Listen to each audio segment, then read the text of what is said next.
یثرب کے یہودی۔ سن 587 قبل مسیح میں بابل یعنی عراق کے بادشاہ بخت نصر نے یہودیوں کی سلطنت پر حملہ کیا۔ اس نے 30 مہینے تک بیت المقدس شہر کا محاصرہ کیے رکھا، جس کے بعد اسے فتح حاصل ہوئی۔ بخت نصر نے یہودیوں کی اینٹ سے اینٹ بجاتے ہوئے بیت المقدس شہر کو مکمل تباہ کر دیا۔ وہ لاکھوں کی تعداد میں یہودیوں کو قیدی بنا کر اپنے ساتھ بابل لے گیا۔ یہودیوں کے نزدیک بخت نصر ان کا سب سے بڑا دشمن ہے۔ انجیل کی کتاب ارمیہ بخت نصر کو ایک ظالم حکمران بتاتی ہے۔ اللہ کے نبی ارمیہ کو نوح خان نبی کہا جاتا ہے۔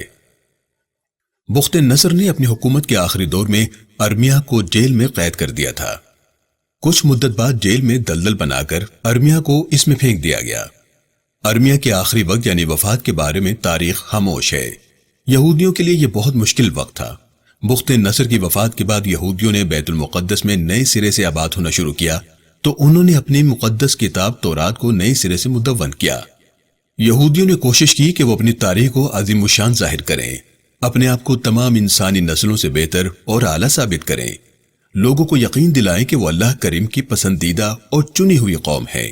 یہودیوں کا اپنی برتری اور اعلیٰ نسل ظاہر کرنے کا مقصد صرف اسی صورت میں پورا ہو سکتا تھا اگر وہ اپنا تعلق کسی عظیم شخصیت سے جوڑیں جس کی شہرت اور عزت پوری دنیا میں پھیلی ہو۔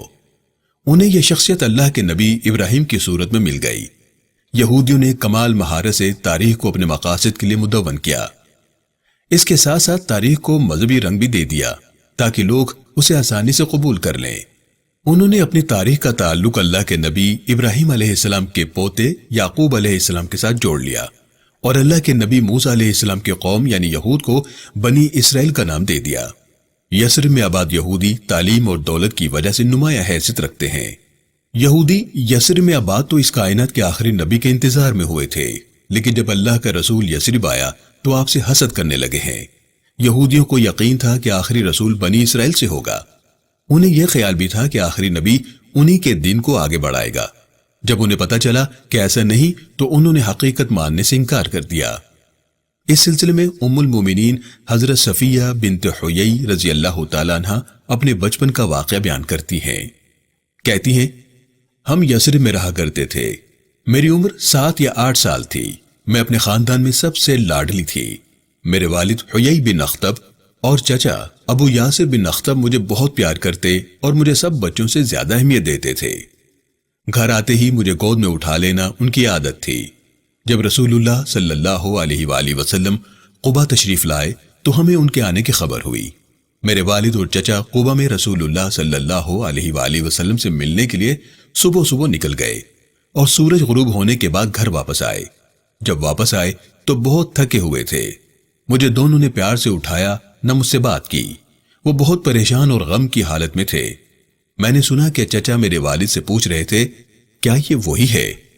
میرے والد کہنے لگے، خدا کی قسم ہاں وہی ہے۔ چچا بولے، کیا آپ اسے ٹھیک سے پہچان رہے ہیں؟ میرے والد نے جواب دیا، ہاں ہاں بالکل۔ چچا بولے، تو اب آپ کا اس کے بارے میں کیا ارادہ ہے؟ میرے والد نے جواب دیا، دشمنی، خدا کی قسم جب تک زندہ رہوں گا اس سے دشمنی کروں گا۔ یہودی الہامی کتاب تورات میں بیان کی گئی نشانیوں کی وجہ سے رسول اللہ کو پہچانتے ہیں۔ قرآن مجید یہودیوں کا اس کائنات کے آخری نبی کو پہچاننا یوں بیان کرتا ہے، الذین آتیناہم الکتاب یعرفونہ کما یعرفون ابناءہم وان فریقا منہم لیکتمون الحق وہم یعلمون۔ میرے رسول پر ایمان لانے والو، یہ لوگ جنہیں کتاب یعنی تورات دی گئی یعنی یہودی میرے رسول محمد صلی اللہ علیہ وآلہ وسلم کو یوں پہچانتے ہیں جیسے اپنے بیٹوں کو۔ ان کو اس بات میں کوئی شک نہیں کہ محمد اللہ کے رسول ہیں۔ اس کے باوجود یہودیوں میں سے ایک گروہ جان بوجھ کر حق یعنی آپ کی رسالت کو چھپاتا ہے۔ رسول اللہ صلی اللہ علیہ وآلہ وسلم سے ملنے آنے والوں میں ایک یہودی عالم آئے ہیں۔ رسول اللہ اس وقت سورہ یوسف کی تلاوت کر رہے ہیں۔ انہوں نے یہ کلام سن کر رسول اللہ سے پوچھا ہے، ابا قاسم یہ کلام آپ کو کس نے سکھایا ہے؟ رسول اللہ صلی اللہ علیہ وآلہ وسلم نے جواب ارشاد فرمایا، یہ کلام اللہ کریم نے وحی کے ذریعے مجھ پر نازل کیا ہے۔ یہودی عالم نے دوبارہ پوچھا، مجھے یہ کلام ایسے محسوس ہو رہا ہے جیسے موسیٰ علیہ السلام پر نازل ہونے والی تورات۔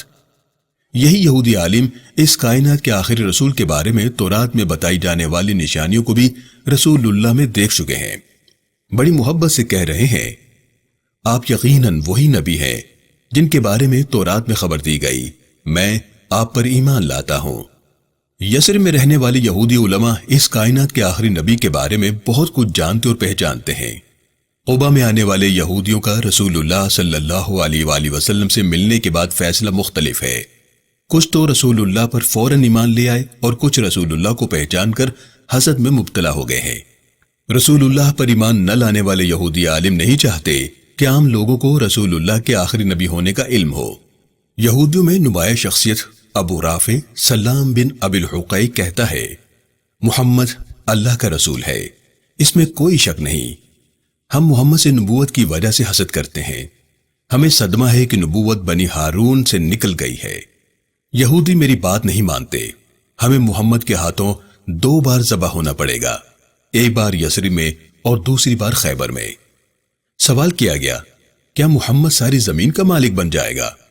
ابو رافع نے جواب دیا، تورات کی قسم جو موسیٰ پر نازل کی گئی، ہاں، اس کے باوجود میں یہ پسند نہیں کرتا کہ یہودیوں کو محمد کے بارے میں میری تصدیق اور گواہی کا علم ہو جائے۔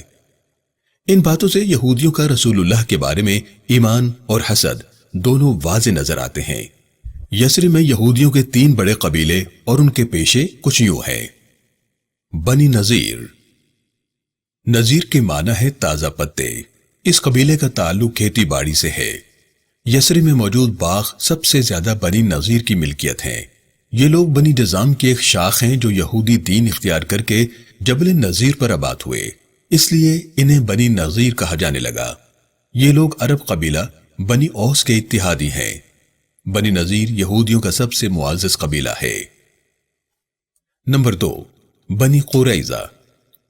قریظہ ایک درخت کا نام ہے جس کی چھال چمڑا رنگنے کے کام آتی ہے۔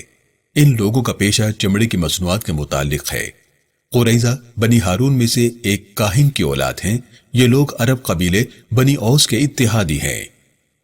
نمبر 3، بنی قینقاع۔ قینقاع کا معنی ہے سونار۔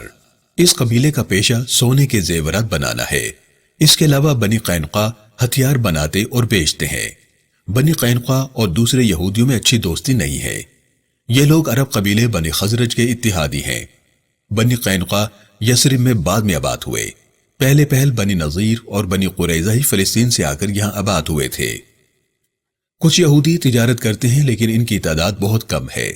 تجارت کرنے والے لوگ دوسرے ملکوں سے سامان منگواتے اور کھانے پینے کی اشیاء بیچتے ہیں۔ یہ بینکاری بھی کرتے ہیں۔ رسول اللہ صلی اللہ علیہ وآلہ وسلم کا وصال ہوا تو آپ کی زرہ ایک یہودی کے پاس تھی، جس کے بدلے میں آپ نے یہودی سے اپنے گھر والوں کے لیے جو خریدنے کے لیے قرض لیا تھا۔ رسول اللہ کی ہجرت کے وقت یثرب میں یہودی سب سے زیادہ پڑھے لکھے اور منظم ہیں۔ اوس اور خزرج میں آخری بڑی لڑائی جنگ بواس ہے، جو رسول اللہ کی ہجرت سے 5 سال پہلے لڑی گئی۔